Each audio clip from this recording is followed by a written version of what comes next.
Quem quer comentar? O penduricalho? Olha, Bem, a semana no Judiciário, no Supremo, começou com o ministro Fachin declarando que as adversidades que assediam o Supremo exigem mais do que discursos, né? E 72 horas depois, o Flávio Dino acionou a caneta, né? Então, é uma decisão inédita.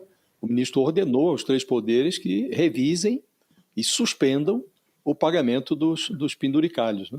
Penduricalho é um eufemismo para picaretagem que produz supersalários no serviço público, né? Então, na prática, o Flávio Dino fez por liminar um pedaço da reforma administrativa que o Congresso demora a fazer por projeto de lei. E não é uma decisão banal, longe disso. Mal comparando, o penduricalho é uma versão salarial do quebra-quebra do 8 de janeiro, com três diferenças. Nesse caso, os patriotas são homens de bens. O vandalismo acontece uma vez por mês e o ambiente destruído é o bolso do brasileiro. Então, graças a esses benefícios, gratificações, 100% feitos de inconstitucionalidades, porque não está previsto em lei, os salários acima de R$100 mil se tornaram arroz de festa no Executivo, no Legislativo e, sobretudo, no Judiciário. E quando servido com uvas passas retroativas, esses contra-cheques de magistrados passam de 500 mil. Pagamentos superiores a 1 milhão deixaram de ser raridade nos tribunais estaduais. A desembargador ganhando mais de R$1 milhão, beliscando ali em determinados meses do ano, mais de R$1 milhão. Então, com essa decisão, o Flávio Dino, além de sanear o ambiente, ou tentar sanear a folha salarial dos três poderes, ele forneceu um álibi para o Lula vetar as servergonhices que foram aprovadas nessa semana pelo Congresso. Entre elas, uma gratificação que dobra o salário de servidores do Legislativo, uma escala adocicada, escala 1 por 3, um dia de folga por 3 trabalhados. O que se alegava é que o Congresso não podia ficar na rabeira do Judiciário, do TCU, que também teve uma proposta aprovada dias atrás, né? Agora, a decisão do Dino zerou o jogo, não há mais essa justificativa. Por que fazer essas perversões no Legislativo se o Dino está suspendendo os penduricalhos de maneira geral, né? Então, o Fachin marcou para depois do Carnaval, 25 de fevereiro, essa análise da liminar do Dino no plenário do Supremo, e o que se espera é que o Supremo coloque a razão acima da corporação, porque democracia não pode ser o governo do povo, para o povo, apesar do povo. Não tem futuro um regime baseado na suposição de que uma maioria de imbecis, de idiotas, tem que ralar a míngua para sustentar os privilégios de uma minoria de cretinos abastados. Não faz nexo isso. Então, agora é preciso ver como é que vai prosseguir o jogo. O lance do Dino foi muito benfazejo, bem-vindo, não faz nexo que o Supremo, em fase vivendo um novo momento, segundo a expressão do Fachin, não avalize essa decisão do Flávio Dino. E aí, segue o jogo. Vamos ver como é que termina. Dani? Eu quero dizer que é um desafio muito grande para mim fazer o All News com o Sakamoto e o Josias, porque a cabeça dos dois é uma metralhadora de expressões premiadas. O Josias ontem, graças a Deus, eu não estava no ar quando ele falou que os ministros rodaram a toga. Eu achei assim, impressionante. E agora ele vem com uvas passas retroativas ao falar do banquete de final de ano, que é realmente uma vergonha. Voltando aqui ao assunto, assim, para elogiar meus colegas, que eu realmente aprendo muito só de ouvir. O Sakamoto nem se fala, né? Ele solta aqui, eu me seguro para não perder a linha. O Josias vai no ponto, e o Sakamoto também foi no ponto, de mostrar, de dizer o seguinte, veja, fala-se muito, e tem que se falar mesmo, gente, Supremo Tribunal Federal. Mas lá no Supremo você tem a listinha de quanto ganha cada servidor. Vai fazer isso. A gente já teve jornal processado, tirado do ar, matéria censurada por expor os supersalários dos juízes do Estado. Então, assim, há esse acúmulo de penduricalhos, e agora, eu vou falar bem rapidinho, o Josias toca num ponto que vamos ver o que vai acontecer, porque ao marcar a sessão para depois do Carnaval, o ministro Luiz Edson Fachin obviamente não estou dizendo que foi de propósito, mas abre um espaço de tempo para que as associações de juízes, e veja a coragem do ministro Flávio Dino, porque ele foi presidente da AJUF, ele foi presidente da Associação dos Juízes Federais, né? Tem, portanto, fortes conexões. Vocês vão ver, vocês estão em casa, e nós veremos também a entrada desses lobbies, dessas associações, a AJUF, a AMAGES, você vai ver tudo isso desembarcando com todo o peso no Supremo Tribunal Federal para evitar que haja uma maioria em torno da decisão do ministro Flávio Dino. Vai haver. Ontem, aqui no All News, assim que a decisão saiu, eu lembrei de um processo que ficou parado no gabinete do ministro Luiz Fux, que tratava também de penduricalhos, neste caso da Justiça do Rio de Janeiro. Né? Então, assim, o tema não é novo, é a decisão mais corajosa que já se deu dentro do Supremo Tribunal Federal, porque não só afronta, e de novo, né, como eu disse, a Associação dos Juízes Federais certamente vai desembarcar no Supremo Tribunal Federal para defender prerrogativas que, como o Sakamoto disse, aparentemente a magistratura no Brasil já entende como direito adquirido, e não é. E não é. Né?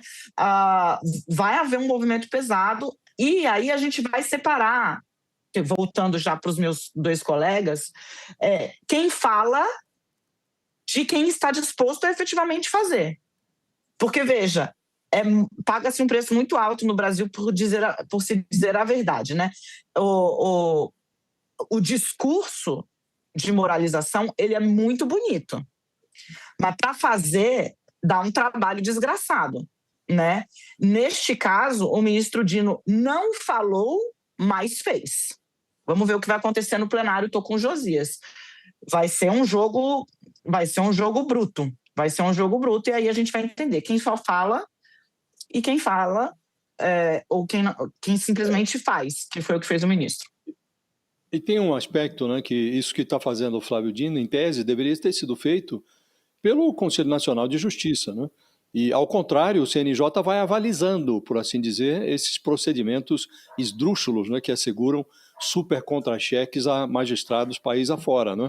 E o CNJ, é preciso lembrar, ele é presidido pelo presidente do Supremo, que acumula a função. Né?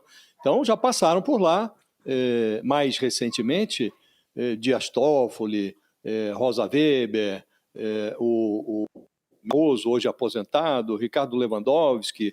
Agora está o Fachin, que no discurso de posse no Supremo, ele sinalizou a pretensão de atuar também em relação aos supersalários do judiciário, né? Mas ficou no gogó. E, como disse, no início dessa semana, ao abrir os trabalhos do judiciário, o Fachin falou, olha, estamos vivendo um novo momento, não dá para ficar considerando o trabalho meritório que o Supremo fez na contenção da tentativa de golpe, na preservação da democracia no Brasil, não dá para considerar isso como um salvo-conduto, um vale-tudo que permite aos magistrados do Supremo fazer o que bem entenderem. Né? Então, sinalizou também que mexeria nesse vespeiro do supersalários. Né? Agora, se na sessão marcada para o final de fevereiro o Supremo não avaliza essa decisão liminar do Flávio Dino, aí alguns ministros hoje estão cavando um buraco no qual está enfiado também o Supremo, aí o Supremo vai começar a jogar terra em cima de si mesmo. Né? Aí pode providenciar a lápide, porque se não avalizar uma liminar como essa, a desmoralização será irrecuperável, por assim dizer. E o evento que comemora os 46 anos do PT em Salvador... Oi? É uma palavra só. Pode. Muito rápido, bagunçando o coreto dele. Eu já pedi desculpa hoje, é a segunda vez que eu faço isso. Mas para pegar a carona no Josias, que é a seguinte, Josias, a coisa de você ter um ministro que já tenha tido passagem pelos 3 poderes faz uma diferença brutal na hora do cálculo, do timing. Porque o ministro Flávio Dino ele já foi deputado federal, eleito senador, governador do Maranhão por 2 vezes, foi juiz de carreira, presidente da AJUF, chegou agora ao Supremo Tribunal Federal. O cálculo que o ministro fez foi, veja, Eu digo mesmo para a gente entender o xadrez que está sendo jogado. Houve uma decisão infeliz do Congresso Nacional, né, que meio que ali malandramente foi lá e criou esses penduricalhos novos para dar um aumento por baixo dos panos, né, para uma categoria específica de seus servidores. Já havia uma pressão muito grande sobre o Supremo Tribunal Federal, em cima do discurso da ética, né, com base no Código de Conduta apregoado pelo Fachin.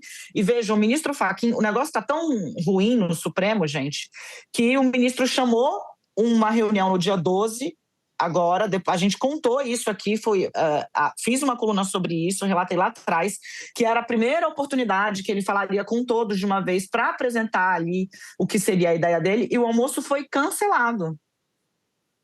Não vai acontecer.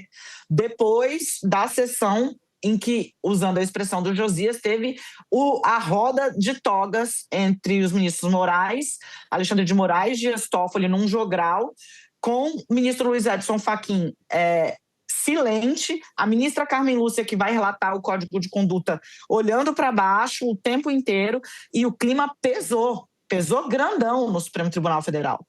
Tá? Teve ministro que no intervalo da sessão preferiu ir para o gabinete para não ficar ali vendo o negócio azedar. Então, assim, o Flávio Dino viu isso tudo e falou: essa é uma janela de oportunidade, porque aí eu quero dizer que isso aqui não é correto, que acabar com o penduricalho não é correto. Era só o que eu queria trazer, assim, a percepção de timing do ministro, de olhar o todo, conhecendo os três poderes e falar: agora eu acho que isso aqui vai. Se tem um momento para fazer isso aqui, é esse. Ainda bem que você me interrompeu, porque o seu comentário foi fundamental, esse lembrete. Acho que são poucas pessoas na República que têm esse currículo que o pouquíssimas. Dino tem, né? E o pessoal, tá puxando o saco? Não, mas sim, sabe? Tipo, o fato de você ter um ator público que tem que foi governador, deputado federal, senador, ministro, juiz, né? Ele conhece, diretor de autarquia. Conhece a perversão por dentro, né? Exatamente. Ele conhece a perversão por dentro. Exatamente. Nos três poderes, já foi legislativo, já foi executivo e já foi judiciário e voltou a ser judiciário agora. Então, ele, como governador, ele pagou super salários. Como parlamentar, ele assistiu a como opera essa engrenagem, essa casta no Legislativo, que já recebe hoje super salário. É preciso dizer, já há no Congresso Nacional servidores, e aí não estamos falando da base da pirâmide dos servidores, não, estamos falando de uma casta mesmo. Já existe lá no Congresso gente recebendo mais do que os 46 mil que constituem o teto, né? Agora vão receber mais ainda, né?